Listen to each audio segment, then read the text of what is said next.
I sold 4 of my Fujifilm lenses, the 12mm f2, my 18mm f2, 23mm 1.4, and my 50mm f2, all to fund this lens, the Fujifilm 18mm 1.4. Do I regret selling all those lenses?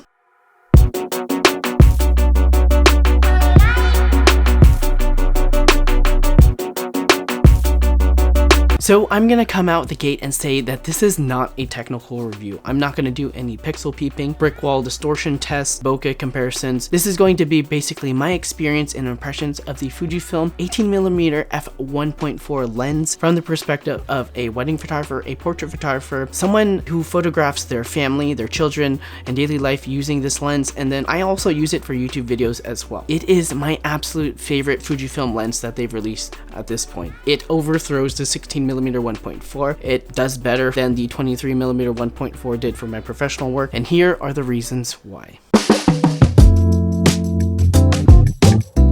The first reason, it is my favorite focal length of all time. So when I started photographing weddings, I realized that I kind of gravitated toward the slightly wider end of the spectrum on Nikon, with the 28mm 1.8 being my all-time favorite lens. So when I switched over to Fujifilm, I tried to make the 18mm f2 happen, knowing that I like that 28mm field of view, but I needed a 1.4 lens to satisfy my needs in the low light and high ISO department, since I was going from full frame down to a crop sensor. And this is kind of the reason why I shot with a 23mm 1.4 for so long, because it was kind of a band-aid fix. So prior to getting the 18mm 1.4, my lens breakdown was this: the 16mm 1.4, the 23mm 1.4, the 35mm 1.4, and the 56mm 1.2. And I heavily favored the 23 and the 56, with the 16 kind of close behind. But after getting the 18mm lens, my breakdown now transformed into this, and frankly, I'm not really surprised. You have the 16mm 1.4, the 18mm 1.4, the 35mm 1.4, and the 50mm 1.0, and everything pretty much gets covered with the 18 and the 50 at this point, with the 16mm being used less than it was in the previous year. Mind you that these are all the photos that I actually deliver to the client, so these are the money makers. These aren't just photos that I take and end up calling out.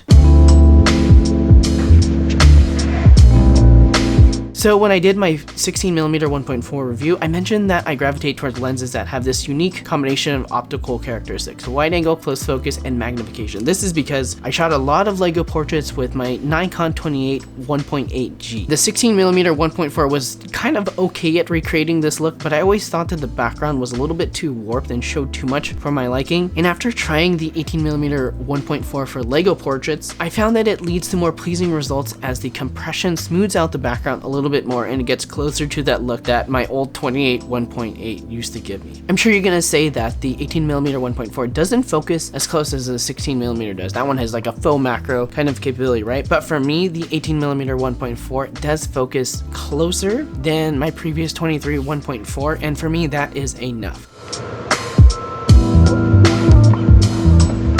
For weddings and portraits and low-light events, this new 18mm 1.4 autofocus blows everything else out of the water as far as all the wide-angle lenses that I used before. I don't have any formal tests, but just from feel and experience and just being in those high-pressure situations, it can handle situations better than either the 16mm 1.4 did or the 23mm 1.4 did, and I can feel comfortable not having to stop down as much, knowing that the autofocus is going to keep up, and this is with the XS10 and the XT3 that I've had experience in events with. For those who care about video, this is more silent, this has more smoother autofocus transition and is quicker, and it's the lens that I'm using right now to record myself.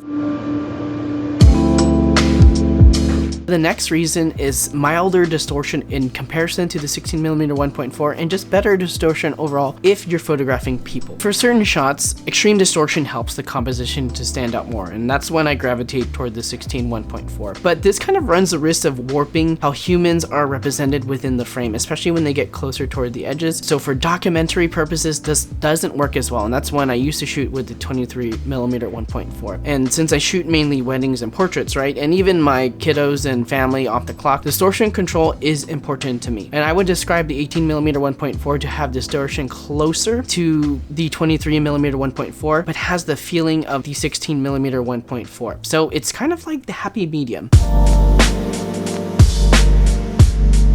I would like to caution that despite the 18mm 1.4 having less distortion, that doesn't mean it's easier to compose any photos with it. With wider framing, that means you have to manage more elements in the frame and get everything right to make the image pop. And same with my 18mm f2 review. Many people describe the 18mm focal length as a snapshot focal length, and the reason being is that most standard cameras on cell phones are of this equivalent 28mm focal length. But for me, the snapshot feel and look is more of a testament of the photographer's eye rather than the capability of the focal length itself. I might be biased, but I think these photos speak for themselves, that you can create some really spectacular photos and compositions, but it is a challenging focal length. And for me as a photographer, I like to be challenged because I get too bored. Anybody can bokeh the crap out of a photo using the 50 or the 56mm 1.2 or the 90mm f2, and the composition doesn't really matter because everything is all blurry in the background. The 18mm 1.4 still keeps you honest. You still have to have your composition ducks all in a row.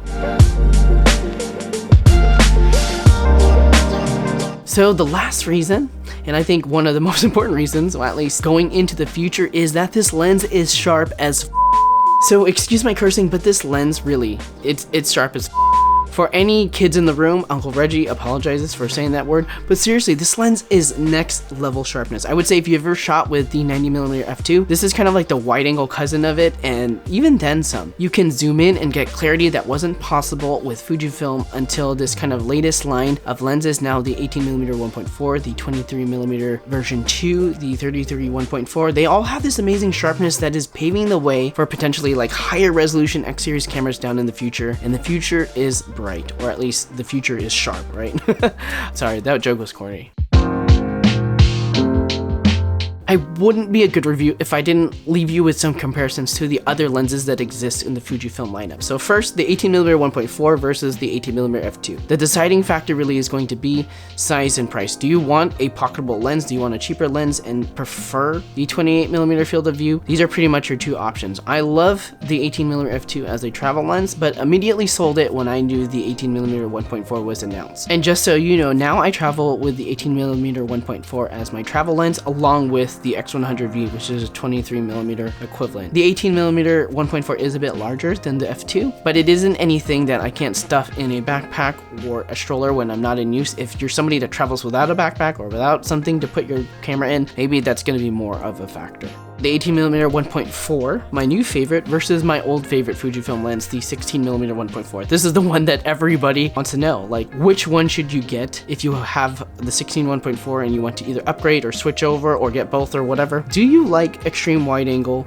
with shallow depth of field and really prefer that closer focus? Then keep the 16mm 1.4, especially if you're shooting cityscapes, landscapes, faux macro. You'd really feel at home with the 16, right? But once you start adding people into the mix, that's when it becomes more of your style and preference, because the distortion is going to come into play about how you can document scenes where you have to place people, and the 18mm 1.4 does better in the distortion department and composition department for having documentary subjects and doing people portraits, and the 16mm 1.4 really just limits you down to the center of the frame. My best recommendation always is to rent both and try both. The 16mm is sharp, but the 18mm is noticeably sharper. If you prefer the best sharpness, the 18mm hands down is going to be the winner. There's like no competition about that. I'll put my name on that one. The last comparison, the 18mm 1.4, my most delivered focal length now versus the 23mm 1.4, my most delivered focal length last year. How do these compare? I have not tried the new 23mm 1.4 version 2, so just please know that.